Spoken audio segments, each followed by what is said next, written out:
2025ஆம் ஆண்டின் நாம் தமிழர் கட்சியின் பொதுக்குழு சிறப்பு அறிவிக்கையை தமிழ் தேசிய பேரினத்தின் ஒற்றை குரலாக முன்வைக்க வருகிறார்கள் நமது உறவுகள். முதல் அறிவிக்கை இசைமதிவாணன்.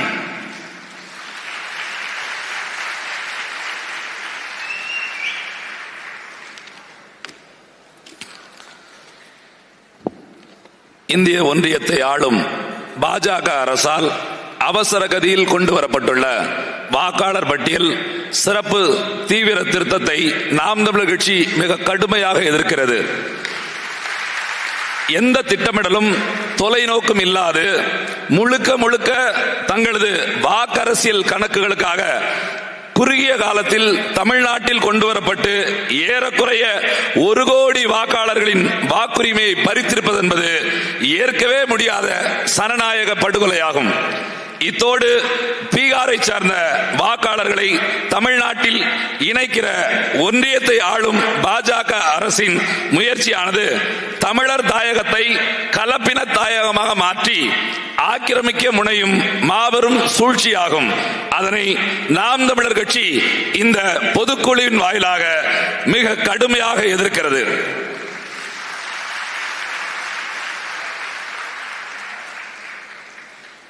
இரண்டாவது அறிவிக்கை ஃபாத்திமா ஃபர்ஹானா. அண்மை காலமாக வேலைவாய்ப்பு தேடி தமிழ்நாட்டிற்கு வரும் வட மாநிலத்தவரின் எண்ணிக்கை பல லட்சக்கணக்கில் அதிகரித்து வருகிறது.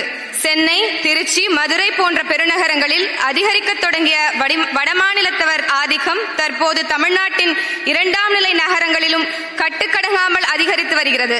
இதனால் மண்ணின் மைந்தர்களான தமிழர்களின் வேலைவாய்ப்பு பாதிக்கப்படுவதோடு பொருளாதாரமும் பெருமளவு பறிபோகிறது. மேலும் அவ்வாறு வேலைக்கு வரும் வடமாநிலத்தவர்கள் அடுத்த சில மாதங்களிலேயே குடும்ப அட்டை, வாக்காளர் அட்டை, இருப்பிடச் சான்று உள்ளிட்டவை பெற்று நிரந்தரமாக தமிழ்நாட்டில் குடியேறும் நிகழ்வும் அதிகரித்து வருகிறது. இதனால் தமிழர்கள் தங்கள் அதிகாரத்தை இழந்து ஏதிலிகளாக மாறும் நிலமாக தமிழ்நாடு மெல்ல மெல்ல மாறி வருகிறது. அது மட்டுமின்றி கொலை, கொள்ளை, போதைப் பொருள் கடத்தல், பாலியல் வன்புணர்வு உள்ளிட்ட கொடுங்குற்றச் செயல்களில் வடமாநிலத்தவர்கள் ஈடுபடுவதும் கும்பல் மனப்பான்மையில் பொது சொத்துக்களை சேதப்படுத்தும் நிகழ்வுகளும் அதிகரித்து வருகின்றன.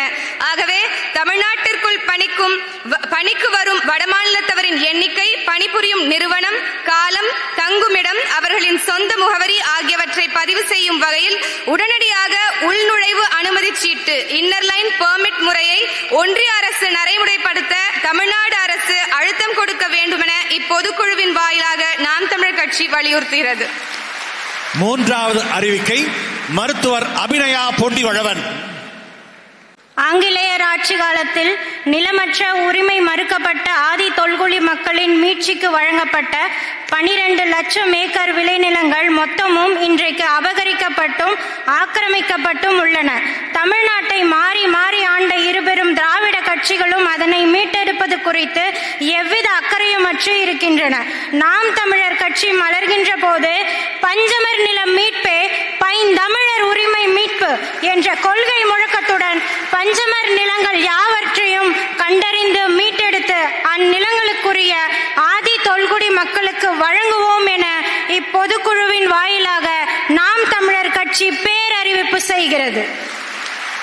நான்காவது அறிவிக்கை மருத்துவர் கார்த்திகேயன். தேசிய இனத்தின் ஆதி தொல்குடி மக்களுள் ஒன்றான தேவேந்திரகுல வேளாளர் சமூக மக்களின் நெடுநாள் கோரிக்கையான தனி இடப்பங்கீட்டோடு கூடிய பட்டியல் வெளியேற்ற கோரிக்கையை முழுமையாக ஆதரிப்பதோடு அதனை உடனடியாக நடைமுறைப்படுத்த வேண்டும் என்ற ஒன்றிய அரசை இப்பொதுக்குழுவின் வாயிலாக நாம் தமிழர் கட்சி வலியுறுத்துகிறது. ஐந்தாவது அறிவிக்கை கார்த்திகை செல்வன். தமிழ்நாடு அரசு போக்குவரத்து கழக பேருந்துகளில் தமிழ்நாடு எனும் பெயர் அழிக்கப்பட்டு அரசு போக்குவரத்து கழகம் என்று மட்டும் எழுதப்பட்டிருப்பது கண்டனத்திற்குரியது. கர்நாடகா, கேரளா, தெலுங்கானா, புதுச்சேரி உள்ளிட்ட அண்டை மாநிலங்களில் தங்கள் மாநில பெயரை பெருமையோடு பேருந்துகளில் எழுதியிருக்க திமுக அரசுக்கு மட்டும் தமிழ்நாடு என்ற பெயர் அவமானமாக இருப்பது ஏன்? முன்னாள் முதல்வர் கருணாநிதி தமிழ்நாடு அரசு போக்குவரத்து கழகங்களில் இருந்து சேர, சோழ, பாண்டியர் பெயர்களை நீக்கி தமிழின அடையாளங்களை அழித்தார். தற்போது அவருடைய மகன் முதல்வர் ஸ்டாலின் தனது ஆட்சியில் பேருந்துகளில் இருந்து தமிழ்நாடு எனும் பெயரை நீக்குகிறார். இதனை கண்டித்து தமிழ்நாடெங்கிலும் நாம் தமிழர் கட்சி போராட்டங்களை முன்னெடுத்து வருகிறது. தாத்தா பெருந்தலைவர் காமராஜர், தாத்தா காயிதே மில்லத் அவர்களின் பெயர்களில் இருந்த பேருந்து நிலையங்களின் பெயர்களை மாற்றி கருணாநிதியின் பெயரை சூட்டும் முயற்சியையும் நாம் தமிழர் கட்சி முறியடித்தது. ஏற்காடு மலையில் தகடூர் அதியமான் நெடுமான் அஞ்சி பெயரை மாற்றி தந்தை பெரியார் கொண்டை ஊசி வளைவு என்று எழுதப்பட்டதை அழித்து மீண்டும் மன்னர் அதியமான் பெயரை நாம் தமிழர் கட்சி சூட்டியது. மீண்டும் அதை அழித்து ஈவேராவின் பெயரை எழுதியுள்ளனர் திராவிட இயக்கத்தினர். இவ்வடையாள அழிப்புகள் அனைத்தும் நாம் தமிழர் கட்சி அரசால் துடை தெரியப்படும். ஆகவே இது போன்ற தமிழர் அடையாள அழிப்பு வேலைகளை நிறுத்தி திமுக அரசு உடனடியாக மீண்டும் பழையபடி தமிழ்நாடு அரசு பேருந்துகள் அனைத்திலும் தமிழ்நாடு அரசு போக்குவரத்து கழகம் என்று முழுமையாக எழுதிட வேண்டும் என இப்பொதுக்குழுவின் வாயிலாக நாம் தமிழர் கட்சி வலியுறுத்துகிறது. அறிவிக்கை 6 மகாலட்சுமி.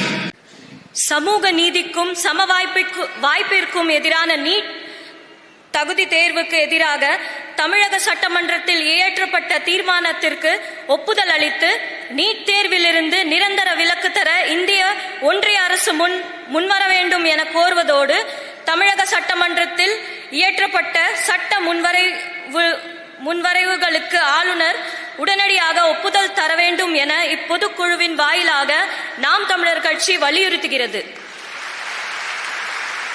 அறிவிக்கை 7 அபுபக்கர். சிங்கள இனவாத அரசும் இந்திய பேரரசும் உலக வல்லாதிக்கங்களின் துணையோடு தமிழீழ நிலத்தில் நிகழ்த்திய திட்டமிடப்பட்ட இனப்படுகொலை முடிவுற்று 15 ஆண்டுகளை கடந்தும் தமிழர்களுக்கு இன்னும் எவ்வித நீதியும் தீர்வும் கிடைக்கப்பெறவில்லை. தமிழின படுகொலையை முன்னின்று நடத்திய மஹிந்த ராஜபக்சே, கோத்தபய ராஜபக்சே, பசீல் ராஜபக்சே உள்ளிட்ட சிங்கள ஆளும் வர்க்கம் இன்றளவும் விசாரணைக்கு கூட உட்படுத்தப்படவில்லை.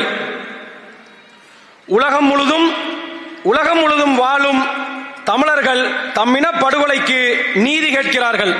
பன்னாட்டு சமூகத்திடம் இப்போது வரை முறையிட்டுக் கொண்டிருக்கிறார்கள். ஆயுத போராட்டத்தை கைவிட்டு அரசியல் தீர்வுக்கு வர வேண்டும் என்று கூறிய உலக நாடுகளும் சமாதானத்தை வலியுறுத்திய ஐநா உள்ளிட்ட பன்னாட்டு அமைப்புகளும் இன்று அமைதி காப்பது மிக கொடுமையானது. 8 கோடி தமிழர்களை பிரதிநிதித்துவப்படுத்தும் தமிழக சட்டமன்றத்தில் கடந்த 2011ஆம் ஆண்டு இலங்கை மீது பொருளாதார தடையும் பன்னாட்டு போர்க்குற்ற விசாரணையும் கோரி தீர்மானம் இயற்றப்பட்டிருக்கிறது. அதுவே தமிழ்நாடு மட்டுமல்லாது உலகெங்கும் வேறுபரப்பி வாழும் தமிழர்களின் ஒட்டுமொத்த குரலாகும். அதற்கு மதிப்பளித்து இலங்கை மீது ஒரு தடையீடற்ற பன்னாட்டு போர்க்குற்ற விசாரணை அமைக்கவும் சிங்களர்களோடு இணைந்து வாழ்வது இனி சாத்தியமே இல்லை என்கிற நிலையில் தள்ளப்பட்டிருக்கிற தமிழர்களுக்கு தனித்தமிழீழமே நிரந்தர தீர்வு என்பதால் தனி நாடு அமைக்க ஈழத்திலும் புலம்பெயர்ந்தும் வாழும் தமிழர்களிடம் பொது வாக்கெடுப்பை நடத்தவும் இந்திய ஒன்றியத்தை ஆளும் பாஜக அரசு சர்வதேச சமூகத்திற்கு அழுத்தம் தர வேண்டும் என இப்பொதுக்குழுவின் வாயிலாக நாம் தமிழர் கட்சி வலியுறுத்துகிறது. அறிவிக்கை 8 இன்பத் தமிழன் ஷேக். சமூக நீதியின் செயல் வடிவமான வகுப்பு வாரி பிரதிநிதித்துவத்தை நடைமுறைப்படுத்துவதற்கு அடிப்படை ஆதாரமான சாதிவாரி கணக்கெடுப்பை செய்வதற்கு மாநில அரசுகளுக்கு அதிகாரம் இருக்கும் போதும் அதனை செய்யாது காலங்கடத்தும் திமுக அரசின் செயல்பாடு என்பது வெளிப்படையான மோசடித்தனமாகும். பீகார், ஆந்திரா, தெலுங்கானா, கர்நாடகா போன்ற மாநில அரசுகளே சாதிவாரி கணக்கெடுப்பை முன்னெடுக்கிற போது சமூக நீதியின் தொட்டில் என அழைக்கப்படும் தமிழ்நாட்டில் ஆளும் திமுக அரசு அதனை செய்ய மறுப்பது வெட்கக்கேடானது. ஆகவே புலரும் புதிய ஆண்டில் மலரப்போகிற நாம் தமிழர் கட்சியினுடைய ஆட்சியிலே அனைவருக்கும் உரிய உரிமை கிடைக்கச் செய்யும் உண்மையான சமூக நீதி தீர்வினை நிலைநாட்டுவோம் என நாம் தமிழர் கட்சி இப்பொதுக்குழுவின் வாயிலாக சூளுரைக்கிறது. அறிவிக்கை 9. மு. கார்த்திகா. விவசாயிகளின் ஒப்புதல் இல்லாமல் விவசாய நிலங்களை வேறு பயன்பாட்டிற்கு எடுக்க மாட்டோம் என தேர்தலில் வாக்குறுதி அளித்துவிட்டு காஞ்சிபுரம் மாவட்டம் பரந்தூரில் வானூர்தி நிலையம் அமைக்கவும், கிருஷ்ணகிரி மாவட்டம் உத்தமபாளையம், திருவண்ணாமலை மாவட்டம் மேல்மாவிலும், ஈரோடு மாவட்டம் பெருந்துறை, கடலூர் மாவட்டம் குறிஞ்சிப்பாடி, மதுரை மாவட்டம் இலுப்பங்குளம் உள்ளிட்ட பல்வேறு இடங்களில் தொழிற்பேட்டை அமைக்க விவசாய நிலங்களை அடாவடித்தனமாக மக்களிடமிருந்து பிடுங்கும் திமுக அரசின் கொடுங்கோல் போக்கை நாம் தமிழர் கட்சி மிக வன்மையாக கண்டிக்கிறது. இத்தோடு புத்தாண்டில் அமைய இருக்க புலிகளின் ஆட்சியில் நாம் தமிழர் கட்சியின் ஆட்சியில் நிலமும் வளமும் சார்ந்த தொழிற்சாலைகளுக்கு மட்டுமே அனுமதி அளிக்கப்படும் எனவும், விவசாய நிலங்கள் பாதுகாக்கப்பட்டு விவசாயம் தேசிய தொழிலாக மாற்றப்படும் எனவும் இப்பொதுக்குழுவின் வாயிலாக நாம் தமிழர் கட்சி உறுதியளிக்கிறது. அறிவிக்கை 10. யாழினி. இஸ்லாமிய சிறைவாசிகளை விடுதலை செய்வோம் என சட்டமன்ற தேர்தலில் ஏமாற்றும் வாக்குறுதியை அளித்த திமுக ஆட்சி அதிகாரத்தை அடைந்தவுடன் சட்ட போராட்டத்தின் மூலம் முன் விடுதலை கோரிய இஸ்லாமிய சிறைவாசிகளுக்கு எதிராக நீதிமன்றத்தில் பதில் மனு தாக்கல் செய்து அவர்களின் விடுதலை தடைப்பட காரணமான திமுக அரசின் செயல் நயவஞ்சக போக்கின் உச்சமாகும். மலரப்போகும் நாம் தமிழர் ஆட்சியில் இஸ்லாமிய சிறைவாசிகளின் விடுதலையை சாத்தியப்படுத்துவோம் எனவும், இஸ்லாமிய உறவுகளுக்குரிய ஆட்சி அதிகார பிரதிநிதித்துவத்தையும் உரிய இடஒதுக்கீட்டையும் உறுதி செய்வோம் எனவும் இப்பொதுக்குழுவின் வாயிலாக நாம் தமிழர் கட்சி உறுதியளிக்கிறது. அறிவிக்கை 11. ஹிம்லர். விழுப்புரம் மாவட்டம் மேல்பாதி திரௌபதி அம்மன் கோவிலில் ஆதி தொல்குடி மக்கள் வழிபாடு செய்வதற்கு இருக்கும் சாதிய சிக்கலை தீர்க்காது விட்டு அதனை கிடப்பில் போட்டு இருதரப்பையும் பகைமையோடு இருக்க வழிவகை செய்திடும் ஆளும் திமுக அரசின் கையாலாகாத்தனத்தையும் வாக்கரசியல் நாடகத்தையும் நாம் தமிழர் கட்சி இப்பொதுக்குழுவின் வாயிலாக வன்மையாக கண்டிக்கிறது. அறிவிக்கை 12. தமிழவன். வேங்கை வயலில் மனித கழிவை குடிநீர் தொட்டியில் கலந்த கயவர்களை கைது செய்யாது விட்டுவிட்டு பாதிக்கப்பட்ட அப்பாவி மக்களையே குற்றவாளிகளாக சித்தரித்து வழக்கை நீர்த்து போக செய்த ஆளும் திமுக அரசின் மோசமான நிர்வாக செயல்பாட்டை நாம் தமிழர் கட்சி வன்மையாக கண்டிக்கிறது.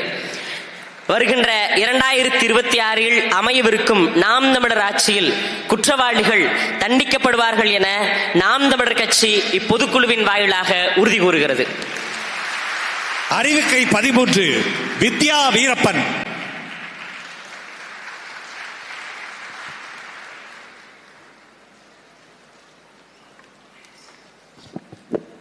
சமூக நீதி அரசென தற்பெருமை பேசப்படாத ராஜஸ்தான் மாநிலத்தில் சாதிய ஆணவ படுகொலைக்கு எதிராக தனிச்சட்டம் இயற்றப்பட்டிருக்கும் நிலையில் தமிழ்நாட்டில் ஆளும் திமுக அரசு அதனை செய்யாது விட்டு ஆய்வு செய்ய ஆணையம் அமைத்திருப்பது காலம் கடத்துவதற்கான கண்துடைப்பாகும். இத்தோடு உடுமலைப்பேட்டை சங்கர் சாதிய ஆணவ படுகொலை வழக்கின் மேல்முறையீட்டில் முனைப்பு காட்டாது வழக்கை இழுத்தடிக்கும் திமுக அரசின் அநீதி போக்கை நாம் தமிழர் கட்சி இப்பொதுக்குழுவின் வாயிலாக வன்மையாக கண்டிக்கிறது. அறிவிக்கை 14. முனைவர் புனிதா சண்முகம். மதுவிலக்கை அமல்படுத்தி மாவட்டந்தோறும் குடிநோயாளிகளுக்கு சுகாதாரத்துறை சார்பாக மீட்பு நிலையங்கள் அமைப்போம் என வாக்குறுதி அளித்துவிட்டு மதுவை தமிழக வீதி எங்கும் கரைபுரண்டு ஓடச் செய்திருக்கும் ஆளும் திமுக அரசின் நிர்வாக சீர்கேடு கடும் கண்டனத்திற்கு உரியதாகும். இத்தோடு கள்ளச்சாராயம், கஞ்சா, கொகைன், ஹபின், மெத்தபட்டமைன் உள்ளிட்ட போதைப் பொருட்களின் மிதமிஞ்சிய புழக்கமும் போதைப் பொருட்களை விற்பனை செய்திடும் மோசடி பேர்வழிகளின் ஆதிக்கமும் வெட்கக்கேடானதாகும்.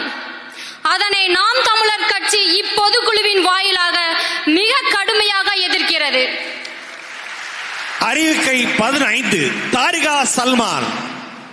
பள்ளி சிறுமிகள் தொடங்கி மூதாட்டிகள் வரை அத்தனை தரப்பு பெண்களின் பாதுகாப்பும் கேள்விக்குறியாகி இருக்கும் நிலையும் அடுத்தடுத்து நிகழும் பாலியல் வன்கொடுமை குற்றங்களும் ஒட்டுமொத்த சமூகத்தையும் வெட்கி தலைகுனிய செய்கிறது. தொடரும் பாலியல் குற்றங்களுக்கு கடும் தண்டனை கிடைப்பதை உறுதி செய்ய அரசு முழு கவனம் செலுத்த வேண்டும் என நாம் தமிழர் கட்சி வலியுறுத்துகிறது. நாம் தமிழர் கட்சி அரசு அமையும் போது பாலியல் வன்கொடுமைகள் கொலை குற்றங்களாக கருதப்படும். எந்த குற்றத்திற்கும் மரணம் ஒரு தண்டனையாக இருக்கக்கூடாது என்பதுதான் நாம் தமிழர் கட்சியின் நிலைப்பாடு என்றாலும் பெண்கள் மீதான பாலியல் வன்கொடுமைக்கு மரண தண்டனை மட்டுமே தீர்வாக இருக்க முடியும் என இப்பொதுக்குழுவின் வாயிலாக நாம் தமிழர் கட்சி உறுதிபட உரைக்கிறது. அறிவிக்கை 16 சத்யாதேவி. மின்கட்டணம் மாதம் ஒரு முறை கணக்கிடும் முறை கொண்டு வரப்படும் என கொடுத்திருந்த தேர்தல் வாக்குறுதியை காற்றில் பறக்க வைத்துள்ளதோடு மின்கட்டணத்தை தாறுமாறாக ஏற்றி ஏழை நடுத்தர வர்க்கத்து மக்களின் வயிற்றில் அடிக்கும் ஆளும் திமுக அரசின் முறைகேட்டை நாம் தமிழர் கட்சி இப்பொதுக்குழுவின் வாயிலாக கண்டிக்கிறது. அறிவிக்கை 17 பேரறிவாளன். பழைய ஓய்வூதிய திட்டத்தை நிறைவேற்றுவோம் என்று கடந்த சட்டமன்ற தேர்தலில் வாக்குறுதி அளித்து அரசு ஊழியர்களின் வாக்குகளை பெற்றுவிட்டு நிதிச்சுமையை காரணமாக காட்டி அதனை நடைமுறைப்படுத்த மறுத்து ஏமாற்றி வரும் திமுக அரசின் செயல் அரசு ஊழியர்களுக்கு இழைக்கும் மாபெரும் அநீதியாகும். அதனை வன்மையாக கண்டிப்பதோடு நாம் தமிழர் ஆட்சியில் பழைய ஓய்வூதிய திட்டம் மீண்டும் நடைமுறைப்படுத்தப்படும் என இப்பொதுக்குழுவின் வாயிலாக நாம் தமிழர் கட்சி உறுதி கூறுகிறது. அறிவிக்கை 18 அன்பு தென்னரசன். தமிழ்நாட்டில் உள்ள தனியார் மற்றும் அரசு நிறுவனங்களில் தமிழர்களுக்கு வேலை வாய்ப்பில் 80 விழுக்காடு உரிமை தர வேண்டும் என்று இந்த பொதுக்குழுவின் வாயிலாக கேட்டுக்கொள்கிறோம். போக்குவரத்து துறையில் ஒப்பந்த முறையில் தொழிலாளர்களை நியமிப்பதை நிறுத்த வேண்டும். ஏற்கனவே நியமிக்கப்பட்டுள்ள ஒப்பந்த தொழிலாளர்களை பணி நிரந்தரம் செய்ய வேண்டும். டாஸ்மாக் ஊழியர்கள், ரப்பர் உற்பத்தி தொழிலாளர்கள், தோட்ட தொழிலாளர்கள், மின்சாரத்துறையில் பணியாற்றுகின்ற கேங்மேன் தொழிலாளர்கள் உள்ளிட்ட போராடும் அனைத்து நிலை தொழிலாளர்களின் பணி பாதுகாப்பும் மற்றும் குறைந்தபட்ச ஊதிய பாதுகாப்பையும் அரசு உறுதி செய்ய வேண்டும். அமைப்புச்சாரா தொழிலாளர்களின் நல நிதியை முறையாக சென்று சேரும் வகையில் புதிய திட்டங்களை உருவாக்க வேண்டும். தொழிலாளர்களின் கடுமையாக வஞ்சிக்கக்கூடிய புதிய தொழிலாளர் நல சட்டத்தை திரும்ப பெற வேண்டும். மருத்துவ பெருமக்கள் நீண்ட நாட்களாக கோரி வருகின்ற கொரோனா பேரிடரில் பணியாற்றி உயிர் துறந்த மருத்துவர்களின் குடும்பங்களுக்கு உரிய வாழ்வாதார உரிமை மற்றும் அரசாணை 354 படி 12 ஆண்டுகளில் ஊதிய பட்டை 4 வழங்க வேண்டும் என்று வலியுறுத்துகிறது. உடனடியாக வழங்க வேண்டும் என்று இப்பொதுக்குழுவின் சார்பில் வலியுறுத்தப்படுகின்றது.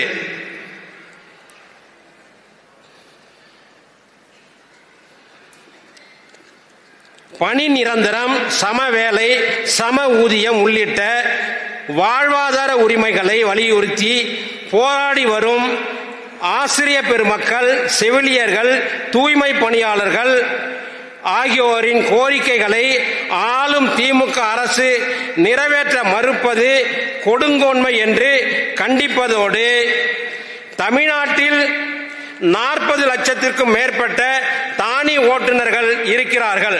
அந்த 40 லட்சம் குடும்பங்களையும் வாழ்வாதாரத்தையும் கருத்தில் கொண்டு சுமார் 15 ஆண்டுகளுக்கு மேலாக உயர்த்தப்படாத மின் கட்டணத்தை உயர்த்தி அவர்களுடைய வாழ்வாதாரத்தை உயர்த்த வேண்டும் என்றும் அவர்கள் வாழ்வாதாரம் உயர்வதற்கு ஊலா ஓப்பர் போன்ற தனியார் நிறுவனங்களை தடை செய்ய வேண்டும் என்றும் இந்த பொதுக்குழுவின் சார்பில் கோரிக்கை வைக்கிறோம். நாம் தமிழர் அரசு அமையும் போது எவ்வித பாகுபாடும் இன்றி இவ்வுரிமைகள் அனைத்தும் அனைத்து தொழிலாளர்களுக்கும் கிடைக்கச் செய்வோம் என இப்பொதுக்குழு வாயிலாக நாம் தமிழர் கட்சி உறுதியளிக்கிறது. அறிவிக்கை 19 சீதாலட்சுமி. வறண்ட பகுதிகளுக்கு வளம் சேர்க்கும் திட்டங்களான ஆனைமலை நல்லாறு, பாண்டியாறு புன்னம்பலா உள்ளிட்ட நீர் மேலாண்மை திட்டங்களை செயல்படுத்த அக்கறை காட்டாத இருபெரும் திராவிட கட்சிகளின் போக்கு துளியும் மக்கள் நலனற்ற கொடும் வஞ்சகமாகும். நாம் தமிழர் ஆட்சியில் வேளாண்மையை மேம்படுத்தும் நீர்வள திட்டங்களை விரைந்து செயல்படுத்துவோம் என இப்பொதுக்குழுவின் வாயிலாக நாம் தமிழர் கட்சி உறுதியளிக்கிறது. அறிவிக்கை 20 வெண்ணிலா தாயுமானவன். மிதமிஞ்சிய இயற்கை வளச் சுரண்டரால் பேரழிவின் விளிம்பில் நிற்கின்ற இப்பூமி பந்தை மீட்டுக் காக்க வேண்டிய பொறுப்பு நம் ஒவ்வொருவருக்கும் உண்டு. ஆளும் ஆட்சியாளர்களுக்கு அது மிக முதன்மையான பணியாகும். ஆகவே பேரழிவை தரும் என அறிவியலாளர்கள் அஞ்சக்கூடிய சிக்கலாக இருக்கின்ற புவி வெப்பம் மற்றும் காலநில மாற்றத்தை கட்டுப்படுத்தும் வகையில் அரசின் தொழிற்துறை முடிவுகளையும் பொருளாதார முடிவுகளையும் வகுக்கவும் மணல் கொள்ளை, மலை கொள்ளை, நீர் கொள்ளை என தமிழ்நாட்டில் நடந்தேறும் இயற்கை வளச் சுரண்டலை தடுக்கவும் வேண்டும் என இப்பொதுக்குழுவின் வாயிலாக நாம் தமிழர் கட்சி வலியுறுத்துகின்றது. அறிவிக்கை 21 அபிநயா பிரேம்குமார். திராவிட கட்சிகள் தனது ஆட்சி காலத்தில் குப்பைகளையும் கழிவு நீரையும் முறையாக வெளியேற்ற உரிய கட்டமைப்பை ஏற்படுத்தாமல் தமிழ்நாடு முழுவதும் மாநகரங்கள் முதல் பேரூராட்சிகள் வரை திறந்த வெளி குப்பை கூலங்களாக மாற்றி சீரழித்துள்ளது. குறிப்பாக ஆடை நகரமாக அறியப்பட்ட திருப்பூர் நகரம் இன்று அலங்கோல நகரமாகியுள்ளது. மக்களுக்கு பயன்படும் பேருந்து நிலையம் ஊருக்கு வெளியே பல கிலோமீட்டர் தொலைவுக்கு வெளியே அமைக்கப்படுகிறது. ஆனால் குப்பை சுத்திகரிக்கும் ஆலைகளோ நகரின் மைய பகுதியில் மக்கள் குடியிருப்புகளுக்கு அருகில் அமைக்கப்படுகிறது. இக்கொடுமைகளுக்கு முற்றுப்புள்ளி வைக்கும் வகையில் நாம் தமிழர் கட்சி மலரும் போது மக்களை பாதிக்காது, சுற்றுச்சூழலை சீர்கெடுக்காது திரவ கழிவு மேலாண்மை திட்டங்கள் செயல்படுத்தப்படும் என்று இப்பொதுக்குழு வாயிலாக நாம் தமிழர் கட்சி உறுதியளிக்கிறது. அறிவிக்கை 22 சிவராமன். வடகிழக்கு பருவமழையால் காவிரி படுகையில் அறுவடைக்கு தயாராக இருந்த குறுவை பயிர்களும் நடவு செய்யப்பட்டிருந்த சம்பா மற்றும் தாளடி பயிர்களும் சேதமடைந்த நிலையில் டிட்வா புயலால் 3 லட்சம் ஏக்கரில் பயிரிடப்பட்டிருந்த நெற்பயிர்களும் சேதமடைந்து விட்டன. இதில் பாதிக்கப்பட்ட விவசாயிகளுக்கு ஏக்கருக்கு 8000 ரூபாய் வழங்கப்படும் என அரசு சார்பில் அறிவிக்கப்பட்டிருந்தது. ஏற்புடையது அல்ல. வேளாண்மையில் தொடக்க நிலையிலேயே 10,000 ரூபாய் மேலாக செலவு ஏற்படுகிறது. ஏக்கருக்கு 40,000 ரூபாய் வழங்குவதே சரியான இழப்பீடாக இருக்கும். ஆகவே பாதிப்படைந்த விவசாயிகளுக்கு உரிய இழப்பீடை உடனடியாக வழங்க வேண்டும் என இப்பொதுக்குழுவின் வாயிலாக நாம் தமிழர் கட்சி வலியுறுத்துகிறது. அறிவிக்கை 23 ஹுசைன் அகமது. நம் விவசாயிகள் அரும்பாடுபட்டு விளைவித்த நெல்மணிகளை சேமிப்பு கிடங்குகள் இல்லாமல் வெட்ட வெளியில் வெயிலிலும் மழையிலும் கொட்டி முளைக்க வைத்து வீணடித்துவிட்டு ஆந்திராவிலிருந்து அரிசி இறக்குமதி செய்கிறது திராவிட மாடல் திமுக அரசு. உயிரை கொள்ளும் மதுவுக்கு கொடுக்கும் முக்கியத்துவத்தை மக்களின் உயிர் காக்கும் உணவுப் பொருட்களை காக்க இரு திராவிட கட்சிகளின் அரசுகள் தர மறுக்கிறது. கடந்த 2019 ஆண்டு முதல் 2024 ஆண்டு வரையிலான 5 ஆண்டுகளில் 3.7 லட்சம் டன் அரிசி வீணடிக்கப்பட்ட கொடுமையும் அரங்கேறியுள்ளது.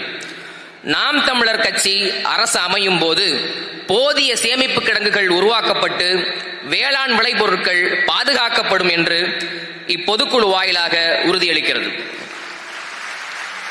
அறிவிக்கை 24 மரிய ஜெனிஃபர். திருப்பரங்குன்றம் மலை மீது இருக்கும் முப்பாட்டன் முருகப்பெருமான் திருக்கோயிலும் பெருமகனார் சிக்கந்தர் பாதுஷா அவர்களின் தர்காவும் பல 100 ஆண்டுகளாக எந்த சமய பிணக்கும் இல்லாது மண்ணின் மக்களால் வழிபாடு செய்யப்பட்டு வரும் நிலையில் தற்போது அதனை வைத்து மதவெறியர்கள் செய்ய முற்படும் மலிவமான அரசியல் கடும் கண்டனத்துக்குரியது. சமூக அமைதிக்கும் சமயத்தை கடந்த உறவுக்கும் முன்னுதாரணமாக திகழும் தமிழ்நாடு இதுபோன்ற மதப்பூசலையும் பிரித்தாளும் சூழ்ச்சியையும் ஒரு நாளும் அனுமதிக்காது. இத்தோடு சிக்கந்தர் தர்காவில் 300 ஆண்டுகளுக்கும் மேலாக ஆடு கோழி பலியிட்டு நேர்த்திக்கடன் செய்கிற வழக்கமான நடைமுறைக்கு திடீரென அனுமதி மறுத்து சிக்கலை உருவாக்கிய திமுக அரசின் செயல்பாடும் அதனை தடையாக நீதிமன்றத்தில் இருத்த செய்த முடிவும் பாஜகவுக்கு பாதையமைத்து கொடுத்த கண்காணித்தனமாகும். இவ்விவகாரத்தில் சிக்கலை உருவாக்கிவிட்டு தீர்க்க முனையாத திமுக அரசும் மத பதற்றத்தை உருவாக்க முற்படும் பாஜக அரசும் செய்யும் மிக இழிவான வாக்கு அரசியலை நாம் தமிழர் கட்சி இப்பொதுக்குழுவின் வாயிலாக கடுமையாக கண்டிக்கிறது. அறிவிக்கை 25 வெற்றி செல்வி. தமிழர்களின் இன்னொரு தாய் நிலமாக இருக்கின்ற புதுச்சேரிக்கு மாநில அங்கீகாரம் அளிக்க வேண்டும் என்னும் புதுச்சேரி வாழ் தமிழ் மக்களின் நீண்ட நாள் கோரிக்கையை ஏற்கும் விதமாக உடனடியாக அதற்கு ஒப்புதல் தந்து ஒன்றிய பிரதேசத்தை மாநிலமாக மாற்ற வழிவகை செய்ய வேண்டும் என நாம் தமிழர் கட்சி இந்திய ஒன்றிய அரசை வலியுறுத்துகிறது. நாம் தமிழர் கட்சியின் அரசு அமையும் போது புதுச்சேரிக்கு மாநில தகுதி பெற்றுத் தரப்படும் என இப்பொழுது இந்த பொதுக்குழுவின் வாயிலாக நாம் தமிழர் கட்சி உறுதியளிக்கிறது. அறிவிக்கை 26 இடும்பாவனம் கார்த்திக்.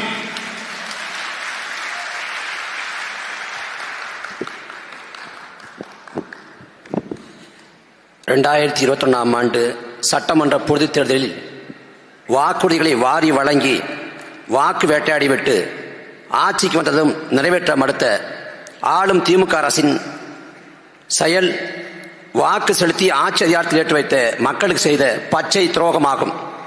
அதற்கு வரும் சட்டமன்ற பொதுத் தேர்தலில் மக்கள் தக்க பாடம் புகட்டி திமுகவின் அதிகார திமிருக்கும் பதவி மமதைக்கும் முடிவுரை எழுதுவார்கள் எனவும் மண்ணின் மக்களின் நன்மதிப்பையும் மான தமிழர்களின் நம்பிக்கையையும் வாக்குகளாக பெருமளவில் பெற்று பசி பஞ்சம் ஊழல் லஞ்சம் பட்டினி வேலையின்மை இயற்கை வள சுரண்டல் பொருளாதார ஏற்றத்தாழ்வு சாதி மத ஏற்றத்தாழ்வு அடக்குமுறை ஒடுக்குமுறை மது மத போதை பெண்ணடிமைத்தனம் பாலியல் வன்கொடுமை இது ஏதுமற்ற தூய தேசம் படைத்து புதிய ஒரு தேசம் செய்வோம் மக்கள் புரட்சியால் அதை உறுதி செய்வோம் எனும் லட்சிய முழக்கத்தை நிறைவேற்றுவோம் எனவும் நாம் தமிழர் அரசமைத்து எங்கள் திருநாட்டில் எங்கள் நல்லாட்சி என்ற புரட்சி பாவலர் பாரதாசன் கனவை நிறைவேற்றுவோம் எனவும் இப்பொதுக்குழுவின் வாயிலாக நாம் தமிழர் கட்சி பேரறிவிப்பு செய்கிறது. புரட்சி எப்போதும் வெல்லும், நமது வெற்றி அதை சொல்லும். இலக்கு ஒன்றுதான் இனத்தின் விடுதலை, இனம் ஒன்றாவும் இலக்கை வென்றாவும்.